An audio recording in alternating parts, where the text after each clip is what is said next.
मुख्यमंत्री डॉक्टर मोहन यादव राजधानी भोपाल में होली पर्व मनाने के बाद सीधे अपने गृह नगर उज्जैन पहुंचे। यहां वह सबसे पहले भाजपा कार्यालय पहुंचे, जहां उन्होंने कार्यकर्ताओं को गुलाल लगाया। इसके बाद वे निरंजनी अखाड़े पहुंचे, जहां उन्होंने साधु संतों के साथ होली खेली। यहां मुख्यमंत्री ने पुष्प वर्षा कर सभी संतों का आशीर्वाद लिया। मुख्यमंत्री ने संबोधित करते हुए कहा कि साधु संतों का स्नेह और आशीर्वाद इस जन्म की सबसे बड़ी उपलब्धि है। सभी साधु संतों को मेरा चरण स्पर्श। उज्जैन में परमात्मा ने जन्म दिया, उसके लिए हम सौभाग्यशाली हैं। बाबा श्री महाकालेश्वर की उज्जैनी नगरी आध्यात्म, भारतीय दर्शन, धर्म, गणित, चिकित्सा, धनुर्विद्या और शिक्षा के महत्वपूर्ण केंद्र के रूप में हमेशा से विख्यात रही है। भगवान श्री कृष्ण ने इस आदिपनी गुरु से शिक्षा प्राप्त की और उसी ज्ञान से श्रीमद् भागवत गीता का उपदेश विश्व को दिया। प्रधानमंत्री श्री नरेंद्र मोदी के नेतृत्व में देश अग्रणी राष्ट्र बन रहा है और हम आध्यात्मिक नगरी अवंतिका को भारत का सिरमौर बना रहे हैं। मुख्यमंत्री डॉक्टर यादव ने यह बात अखिल भारतीय अखाड़ा परिषद द्वारा बड़नगर रोड स्थित श्री पंचायती निरंजनी अखाड़ा में आयोजित होली के रंग साधु संतों के संग कार्यक्रम में सम्मिलित होकर कही। मुख्यमंत्री डॉक्टर यादव ने कहा कि उज्जैन और प्रदेश के अन्य धार्मिक नगरों में 1 अप्रैल से शराबबंदी की जा रही है। इसी के साथ हम संपूर्ण प्रदेश में गौशालाओं को बढ़ावा दे रहे हैं और दूध उत्पादन पर भी बोनस दिया जाएगा। इससे शराब की जगह दूध को बढ़ावा मिलेगा।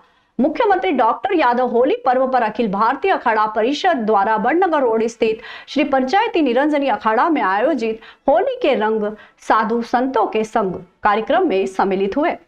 ढोल, डमरू, वैद, ऋचाओं की गूंज के बीच कार्यक्रम में मुख्यमंत्री डॉक्टर मोहन यादव को अखिल भारतीय अखाड़ा परिषद अध्यक्ष श्री रविंद्रपुरी महाराज ने गुलाल लगाकर होली की मंगल कामनाएं दी। मुख्यमंत्री डॉक्टर मोहन यादव ने कार्यक्रम में अखिल भारतीय अखाड़ा परिषद अध्यक्ष रविंद्रपुरी महाराज, महामंडलेश्वर शांति स्वरूपानंद गिरी महाराज, महामंडलेश्वर सुमनंदा गिरी महाराज, महामंडलेश्वर प्रेमानंद पुरी जी महाराज, महंत डॉक्टर रामेश्वर दास महाराज, महंत देवगिरी महाराज के साथ अन्य साधु संत महंतों का पुष्प वर्षा कर स्वागत किया। बड़ा सौभाग्य है हमारे माननीय मुख्यमंत्री जी उज्जैन के ही निवासी है, उज्जैन के रहने वाले हैं। इसीलिए मैं चाहूंगा पूरी जनता को, पूरे उज्जैन वासियों को माननीय मुख्यमंत्री जी का सहयोग करना पड़ेगा और जितने भी हमारे किसान हैं सभी को सहयोग देना पड़ेगा। पटेल जी या अखाड़े परिषद का अध्यक्ष हो, दोनों में मुझे अंतर ही नहीं लगता है। मैं अपनी ओर से इस अवसर पर हमारे समस्त महामंडलेश्वर सबके चरणों में प्रणाम, परम पूज्य शांति स्वरूप जी से लेकर के सारे सुंदरानंद जी, हमारे पेरवानंद जी महाराज साहब से लगा करके शैलेशानंद जी, इधर हमारे रामेश्वर दास जी महाराज साहब, मैं अपनी ओर से उज्जैन के सभी संत वृंद, सभी आम नागरिकगण, किसान बंधुओं, सारे के सारे उज्जैन वासियों, परमात्मा की कृपा से हमारे हाथ में ये परमात्मा का यश है कि हमको उज्जैन में पैदा किया या हमारे लिए भारत में उनने जगह दी।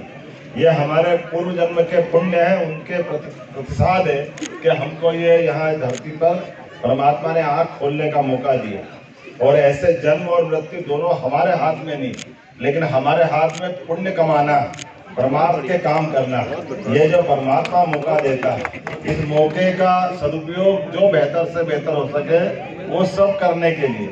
और हम तो और सौभाग्यशाली, मैं तो आज तक आश्चर्य करता हूँ कि ये उज्जैन की धरती और उज्जैन के साधु संतों के आश्रम, इसकी कीर्ति पताका का एक ही उदाहरण पर्याप्त होगा।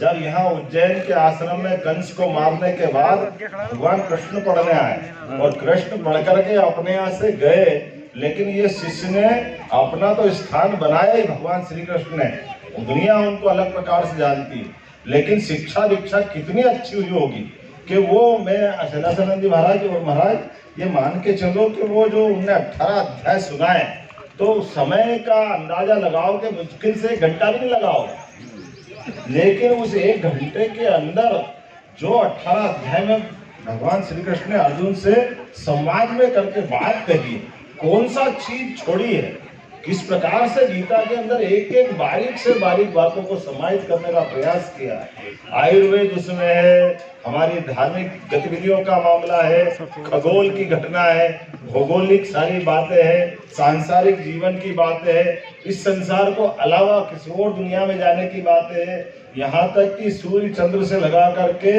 अपने शरीर के अंदर की जो जियोलॉजिकल जूलॉजिकल सारे विषयों को जो समाहित किया परमात्मा ने, वो भी उस युद्ध के कोलाहल भरे माहौल में कैसे करके उनने अपनी बात, और एक ने दो स्वरूप दिखाए।